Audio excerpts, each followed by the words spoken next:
Joining us now on the MARR Army Rock Show, very excited to have Harry Hess, the voice of the band Harem Scarem for, goodness, decades now. Harry, welcome to the show. Hey, thank you. So, hey, let's get right into talking about the new album before we go back and talk about some other stuff I want to ask you about. And just released in December, the album is called 13. So, tell folks a little bit about, what caused the album to come out after a 6-year break. Well, you know what?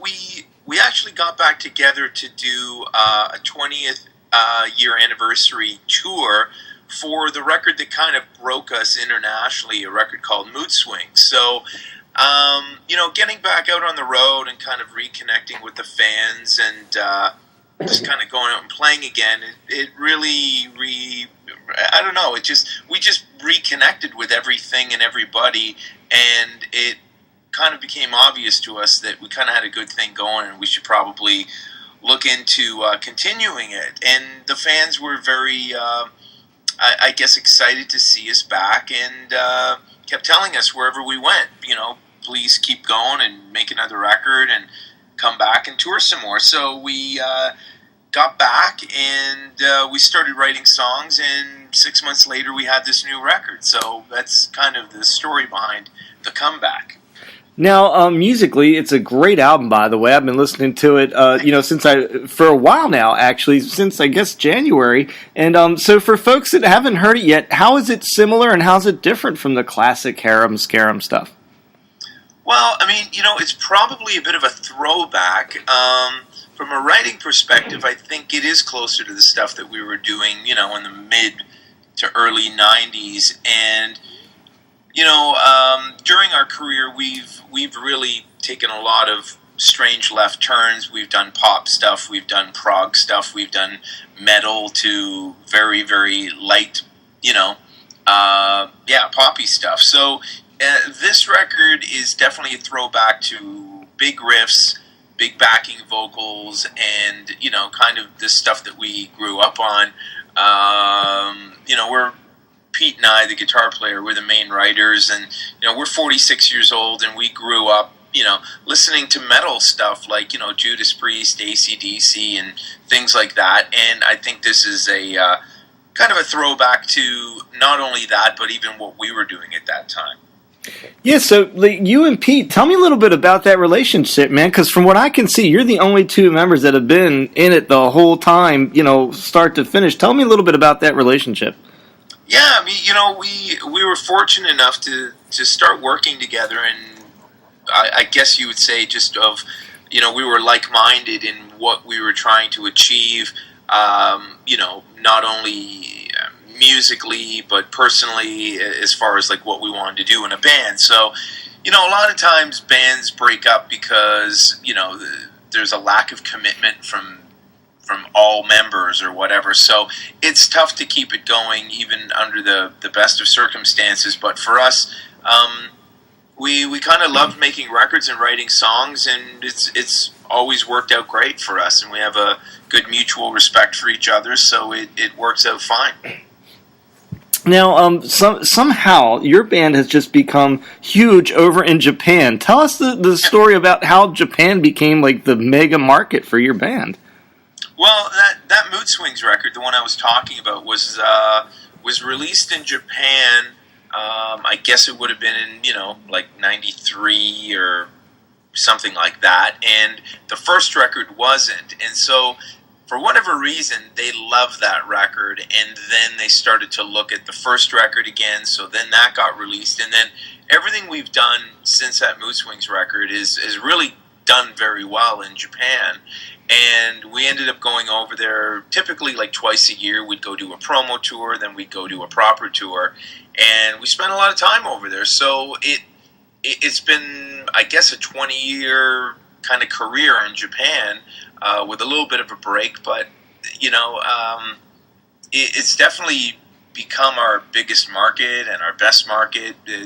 And for, I don't know, it's impossible to say why people like what you do at a certain period of time or culturally what it is. I mean, they're rock fans, but there's lots of rock bands that put out records. So I don't know what it is about us that they seem to like, but we're happy that they like something about it. Now, did you guys ever consider relocating there since you were so popular? I mean, you're a Canadian guy. That's quite a different culture.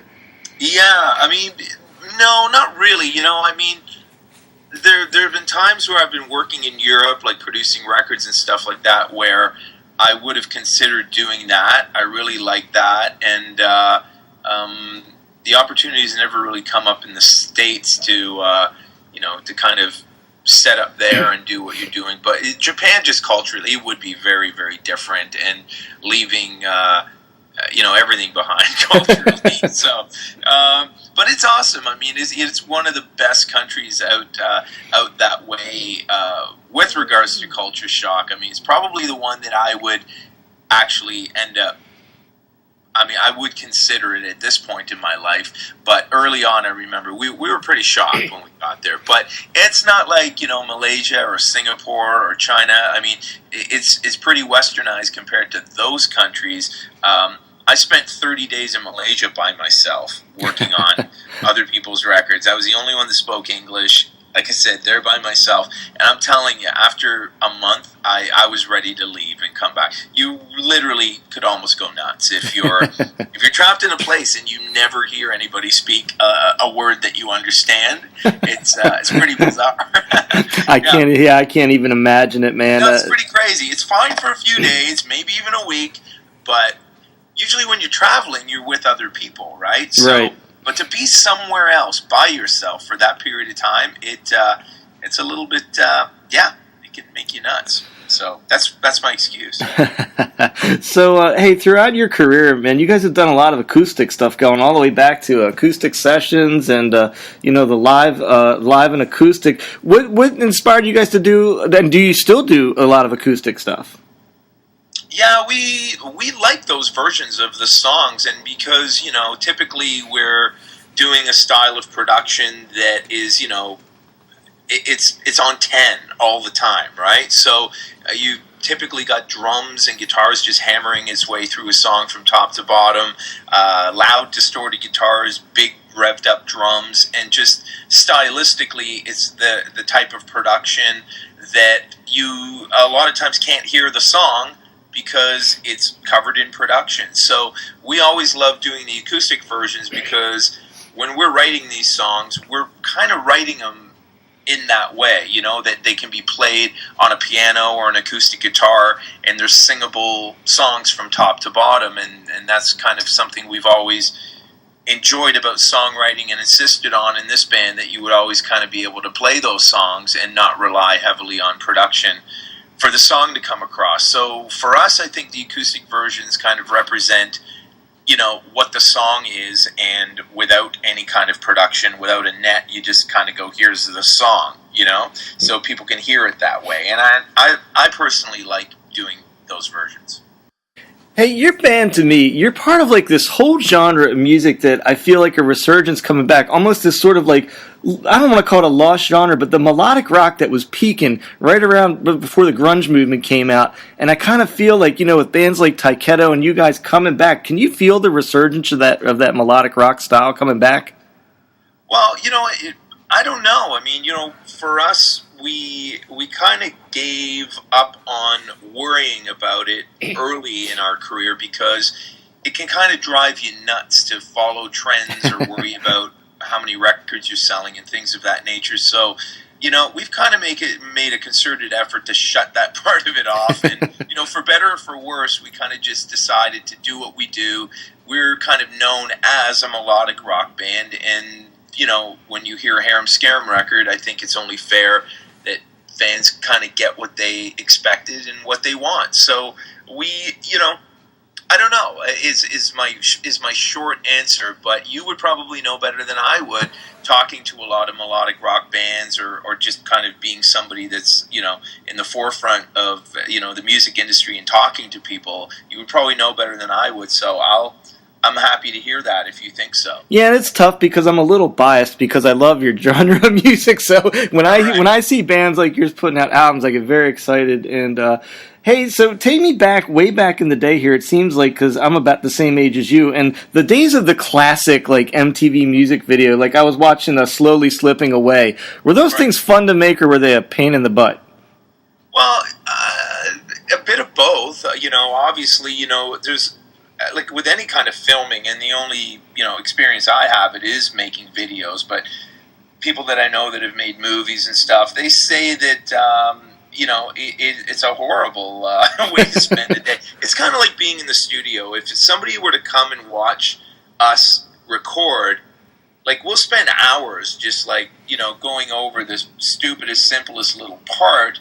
And, it can kind of, to the outsider looking in, they can think it's the most insane process they've ever seen in their lives. And making videos is a lot like that, You'll shoot for days just to get, like, literally a couple of minutes that you're going to use, So it's a lot of standing around, and then when you are shooting stuff, you never know what's going to end up being in it. So you're kind of at the mercy of the people making the video. We made some bad ones. Well, you made some good ones too, and it's interesting that you say. Do you guys have like a passion for like classic black and white films, or was that just to produce? I noticed like in a couple of your videos, there's a lot of references. It looks like in the video, honestly, there seem to be a lot of black and white old movies. Is that a band influence or a producer influence? It was kind of neither. I think it was a bit of a coincidence. There was a video. If you're speaking directly to something that we did purposely, it was a video called Blue. Yeah, that's one of them. Yeah, Floria Sigismundi did that video, and she purposely wanted to make it that way. So, like she had a vision of that, and we just agreed to it, and so we were innocent bystanders in the whole thing, and that was kind of her vision, and it ended up being very, very cool. And she actually showed that video on a reel to Marilyn Manson, and they did The Beautiful People based on that video. Oh, wow. And then I think she showed it again to David Bowie, who did another video, and then she became very popular in Los Angeles making those jittery kind of dark videos. And our kind of claim to fame is that we were the first ones to do that. It was, again, all her idea and all her doing, but we were kind of the first guinea pigs that just said, yeah, sure, do whatever you want. We're willing to just take direction. You tell us what you want to do. And she wanted to do that, and then it kind of became a thing.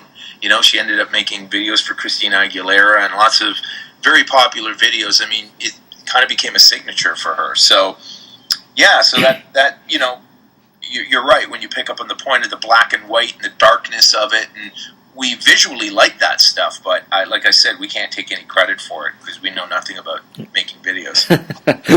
Well, hey man, the album is called 13. It's a fantastic album. It hasn't been out all that long, so folks, get out there. Here in the States, it's on iTunes. I assume up there in Canada as well, and wherever anybody's listening. Yeah. So, hey, one last thing. I saw a ton of Europe dates that were back in the fall. Can we look for any U.S. dates here coming up in the spring? We're still figuring out what we're going to do for dates just on everybody's schedule.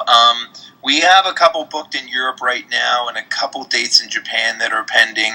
But we'll throw it up on Facebook or our website as soon as we confirm some dates.